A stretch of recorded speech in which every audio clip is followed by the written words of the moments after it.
It is now very clear that General Kaguta Museveni has his own presidential candidates in these elections, because dictators do so that they can sanitize the election process. This was shown during an interview where Katumba, Oye, and Munyagwa were fighting each other and accusing themselves on why each one of them is working for General Kaguta Museveni. In fact, let me play you a tape as we are arguing. It's going to be a tape of 5 minutes, so pay a lot of attention because it's going to form a basis for a discussion. Here's the tape. Katika mbabulire, in this politics of Uganda, ulira mu politics ya Uganda eno ngengeri gyogirabamu. May you excuse me, sir? No, just a minute. Mu politics ya Uganda eno nga bwogiraba. Ebintu nga woobiraba si we biri. Bangi nnyo babadde bakolera mu opposition naye nga bayero. Nera mu nkomerero mubalaba. You give it time. Mu nkomerero bijja birabika. Mwami Kungu twogere mbanzima oli ayinza okubeera mu red n'akaaba nti wa red naye mu nkomerero n'alabika kala ye. Oba ntegedde bulungi twogere amazima. Munyagwa yali akola ki? Anti kati olaba mu politics omwo mubeeramu omuntu nga ava mu yero. Ontegera bulungi talabikangako mu yero naye ng'ebikolwa bye bya yero. Mr. Mukungu nkoze bubi. No, Mr. Kungu. Mr. Kungu. Nze wengambira nti ekintu kiri bweki. Serious period. The serious season. Ndona Munyagwa yakolerako mu arm ya government. Maybe mu parliament. The other arm of government. Kubanga yali mu parliament. Okay, that is Mubaraka, Munyagwa, and Katumba Oye. First of all, one may ask, what is the reason of the dictators having their own candidates in an election? It helps sanitize. Whenever a joining opposition leader comes out to say that the regime is brutal, the regime is a dictatorship, yet we see very many people coming up on the ballot. Okay? It paints a picture as if we have a democracy. This is what is aimed at. Okay? And dictators use it across the world. Secondly, have you noticed that very many people have on the ballot box, almost 70% of them come from the central region where the biggest contender comes from. Okay? When we had the BSG, we used to see many of them also coming from the region where Kiza BSG was coming from, like people like Biraro, Amama, Mbabazi, etc. So it is happening to Chagwen. So normally dictators across the world use this technique to deceive people as if we are under a democracy. Secondly, they also create an illusion of having different options. Yet we all know that it is aimed at buttressing a dictatorship. To show you that these people were created by General Museveni, one of them, the president of NPPP, was caught red-handed on national television as he was campaigning for General Kaguta Museveni. Now, a week later, is coming out to say that he's running against General Museveni. Can you imagine?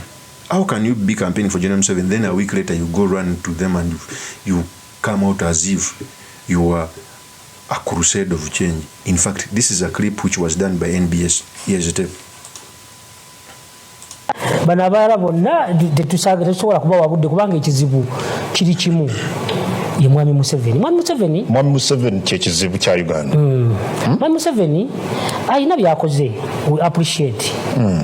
Era omuntu yenna bw'avaayo n'atakkiriza nti Mwami Museveni ayina byakoze aba mukyamu. Naye ekiseera kyekyo. Tusomedde ku mulembe gwe kati nze ondaba. Nze emyaka gye mmaze mu bulamu namusanga ali ku ntebe. Kitegeeza nti atuleke. Biri bye banyumya nti baalwana bakola baki. We appreciate. Tetwabiraba katuli mulembe ogutambula oguliwo essaawa zino. Batuleke tukole ebyomulembe. So what I'm playing you right now excuse me, what I'm playing you right now is a presidential candidate who's coming out to say that General Museveni should go. Now the presenter caught him red-handed when he retrieved the clip when he was campaigning for Museveni a week ago. Okay, let's continue watching the video. Be very attentive. butambula byakoze tujja kubitereeza tujja byongerako Mwami Museveni ogambye kyekizibu kya Uganda kati otandika ddi okukitegeera nti kyekizibu kya Uganda mbadde nkiraba okuva emabega naye nga bw'omanyi eggwanga lino abadde alina engeri gyatukuumira emabega nga okuvaayo okufuna omukisa okwenyiga mu bino ng'olunsi omukisa guyinza okukubula so nakiraba dda naye kati bwe nafunye waazi esobola okujja nvuganye nsobole okulaba nga mujjako obadde onoonyeza Mwami Museveni akalulu emyezi 2 emabega era ng'ogamba bannayuganda okuddamu okulonda Mwami Museveni kubanga ogamba nti ye mutuufu era yasinga that's why nkubuuza nti watandika ddi okulaba obubi bwe era ntagwanidde kyebayita okunoonyeza oba kitegeeza kwegenda kulaale nga bagikubye n'ogamba nti Mwami Museveni yasinga ndowooza ng'ekyo si kituufu kubanga togendangako ku kadaala n'okubira Mwami Museveni campaign ndi omu ku abo abagenda okwesimba ku bwa MP obw'ebusujju era bw'otunuulira posita zange mbadde ku independent naye ate era just a minute nja kusaba producer wange azanyira akatambi kano screen omubulire ono yaani katusooke tulabe tetubifukirira yensonga lwaki ebintu ebimu tetubifuna njagala n'obwowombeefu mbasaba mutima gwange mbasaba olwa gavumenti yaffe ya Mwami Museveni mutuwagire muwagire gavumenti eno muwagire Mwami Museveni sobole okulaba nga eggwanga lyaffe lituuka gyesekedde okukola ki okutuuka mulaba ebbanga lyonna omutunulira amawanga amalala abali ku TV mulaba Kenya bwe bali mu kulwanagana n'okuyombagana naye ebbanga lyonna Mwami Museveni alwanye nnyo okulaba nga ebintu ebikola ki tebikomawo so tubasaba mukwano mukwagirira yensonga lwaki ebintu ebimu tetubifuna. So you clearly see that the TV presenter called him ready-handed. 2 months back he was campaigning for General Kaguta Museveni. Now he's coming out to stand against General Kaguta Museveni. They think Ugandans are stupid.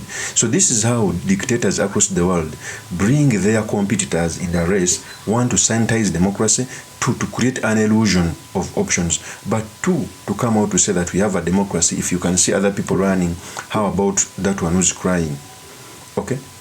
So the same gentleman was caught red-handed. Let me first listen to his response. Mwami Kasibande oyane kakati mbadde bwe sitegedde nti ogamba ekyo kakati bw'obanga oyagala okulwanyisa omulabewo omala kumusemberera n'omwetegereza bulungi kati namwekulubiisezaakaawo nga njagala mbayingire manye obunafu bwe manye engeri gye ngenda okubakwatamu era awo nalimbalimbalima ngamba bikakaka wano wali olimba nali njagala bategeera munda obunafu bwabwe buliwa so kakati sagala ekyo tukitwala nga nsonga kubanga nebuuza abantu bano bewagamba ebigambo bino okay agati mulonde Mwami Museveni kubanga yasinga 2 months ago emyezi 2 emabega kati ogenda bagamba ki ensonga ansa sigikuwadde nkugambye bw'oba olina omulabe ng'oyagala okumulwanyisa osooka kumusemberera n'omutegeera bulungi because bw'omutegeera omanya obunafu bwe kati tewaliwo ngeri yonna nankola ndala gy'oyinza kumusembereramu okugyako ng'osoose n'omwekulubiisizaako awo nabano banne kubanga banne bazibuzibu. So that is a response which was done by the gentleman. It's a vague one. So you clearly see that General Museveni has his own candidates.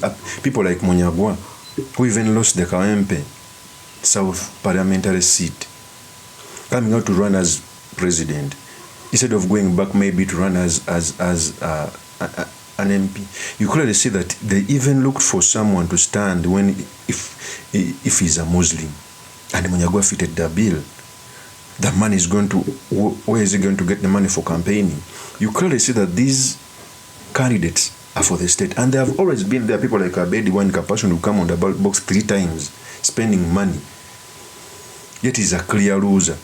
In an election there are contenders or competitors, but they are also clear losers, like Munyagwa, like this person who has just spoken. So they bring them in an election to create that illusion so that they can buttress the dictatorship. But we know politics of our nation. Of course, it's my opinion. Remain yours truly, Mr. Makinde, Kabir Sulaiman Mawagari, the next MP for Makinde East constituency. I'll see you on another one. Peace. waka Derek Nyeko we namuteekako eggaali n'agamba anvudde mu Lwokwano kyatagamba abantu mbu Kabye Sulaiman Mawagali ya mugobye mu Kalulu waliwo bannakigwanyiza abamu nga talina mu constituency nga jjaji esimbeemu nga tebagenda na kumulonda by the way kuba tosobola fumba mmere nga togenda giri yako mama ewaka bwafumba asooka naloza ku mmere n'alaba oba omunnyo gunoze kati gwe oyagala okujja mu constituency nga tebagenda na kulonda it is something but kiraga obwannakigwanyizi kiraga opportunism era n'ekibiina kangezi kasaka ekisalawo ne kiwa omuntu ng'agenda ne mu constituency wali abaala ku short notice kiba unfair nga kiyinza oleta odi someone weewaayo ekibiina kiba bigger than anyone tuba tujjagana decision yonna naye tekiba fair ekyokubiri ne candidate kati nga Mulyanyama yavudde mu Makindye West nga jene waffe mu East ngagambwe engeri jenko gye yavuddewo alaya constituency badde egenda mu NRM kale katugamba akozesa yo narrative kiyandikoze yandize n'awagira omuntu agenda ofuna card wabanga yalowooza mbuye amaanyi ge gajjuwangusa constituency yandize kuba si mulonzi waayo si gyasula n'agamba ngenda wagira n'agenda ofuna card kyekyandiraze oba fairness ate ne bino byatambula ng'agamba mbu kadi yagifuna dda simayembo ekibiina kye kimusindise simanya bakansala bagenda osalawo candidate ekyo si kituufu NUP tegaba kadi wetu NUP erina emitende yagitubuulira kati nganze ngenda vettinga ku Lwokuna ku Lwokubiri vetting erimu marks ana ground nkaaga zezo parameters wabayinga ye Mulyanyama malowooza waliyo parameters endala ez'okugaba kadi nga just short notice weeks mbiri ojje mu constituency gy'ota campaigningidde ng'olaga obwannakigwanyiza gwe tekijja kusoboka ekyokubiri mukulu Arafat abakulembeze abakulu betulabirako be basinze okukola ensobi mbuuza ntya omusajja y'omu yasitutuka n'agayagala balodi meya n'avuma Nyanzi n'amusensebula Nyanzi olw'ebivuma ebingi n'aga obwalodi meya mbukoze eki buvuddeko bwe bamulekaako yekka ate n'addukayo n'agamba ngenda Makindye West n'avuma abakulembeze baayo n'abavuma olwamala ne n'addukayo kati azzeeno waffe buli wagenda anvuma twabadde ku mukolo ssebo n'anvuma n'anvumira mu bantu n'agamba gwe sula oli munafu nnyo era tolina ky'osobola nze ekibiina kye kyansindise ne bakansala tebakuwagira ne ngamba ye omusajja omukulu kuba nze mbadde mutwala nga taata nkuba anzaala anzalira ddala kuba alina abaana abanenkana naye wojja n'onvumira mu bantu kitegeeza naffe tulina ovuvayo ne tukola clarification tugambe nedda ekibiina tekigabangako kadi z'obwempi wakyaliwo process ekyokubiri lwaki olaga obwannakigwanyizi okujja mu constituency we batakulonda mwotabeera that is the unfairness naye era